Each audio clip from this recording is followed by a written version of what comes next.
we're all on that same journey. So if anybody tells you they know what's going on or where it's going, they're lying. We don't. It's all new. It's the fastest adoption of any technology in all human history. So the internet was previously the fastest adoption of any technology. This is growing at twice the speed. So currently there's 300 million users of crypto worldwide. It's growing at 185% a year. So that means by next year, you're at 700 million people. Whoa. And then the year after that, you're at 1.5 billion people. So what's amazing about it is, yes, it's amazing, the technology and Web3 and all of the power it gives back to the individuals and all of the great stuff.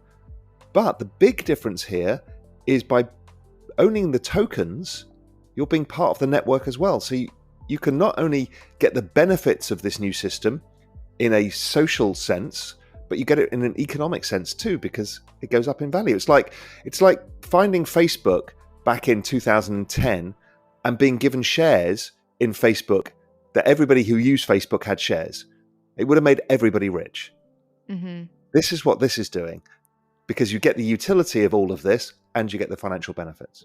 So there are some people that I've seen who are really skilled at buying and selling stuff short term. It is really bloody hard. I hardly know anybody at all of the world's most famous hedge fund managers who use that strategy that really made wealth. There are some. The real wealth is made by spotting something that is got a long-term secular trend ahead of it and investing in that, and then not doing anything but just keep investing in that one theme. So in this case, let's say it's Bitcoin and Ethereum. We've talked about the role they both will play. So in 10 years' time, the probability of these being a magnitude higher in price is huge. So what you want to do then is it changes your mindset. You say, well, every time it sells off like it did, over the last year, it's been down 50%. Well, I should be buying it because my expected future return has just gone up. Because let's say something's at 100 and you expect it to go to 500. So that goes up 5 times. If it's fallen to 50 and it's going to go to 500, it's now going to go up 10 times.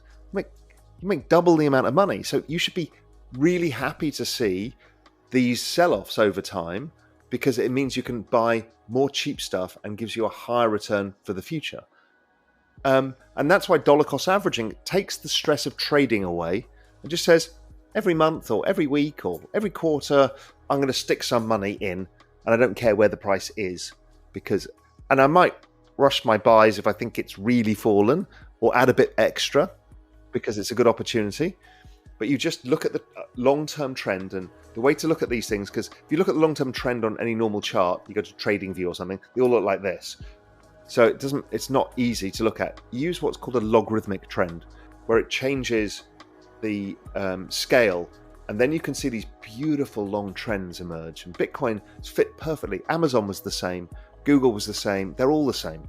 You just find this, and then when it starts getting down to the bottom of that trend, it's a really interesting place, unless something has fundamentally changed and that particular token is not as robust, or it may be failing because of the community or the utility that it's offering. But with ETH and Bitcoin, it's pretty straightforward. And then it takes all the stress away, because what you're saying is, I don't want to access my money for 10 years. As opposed to, well, I'm going to buy and sell this, and I'm going to buy a watch, and I'm going to buy a holiday with this, and before you know it, you take too much risk because you can't afford your holiday, and then you have another bet, and then you've lost money, and it's a bloody shit show. What you should do is say, listen, I want to be able to afford a great house in 10 years' time.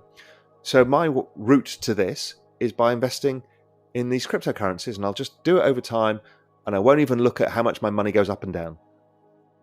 And that's what I do. I just don't look at my P&L, my profit and loss. I just think, can I put more money in? And because I'm just thinking it's a long-term trade, it doesn't matter. It's like, we don't look at our house price every day. And like, has it gone up? Has it gone down? What did my neighbor sell for? It's like, that's stupid, because you're in their house for 5 years, 10 years. And so you think, okay, well, over time, hopefully it does okay.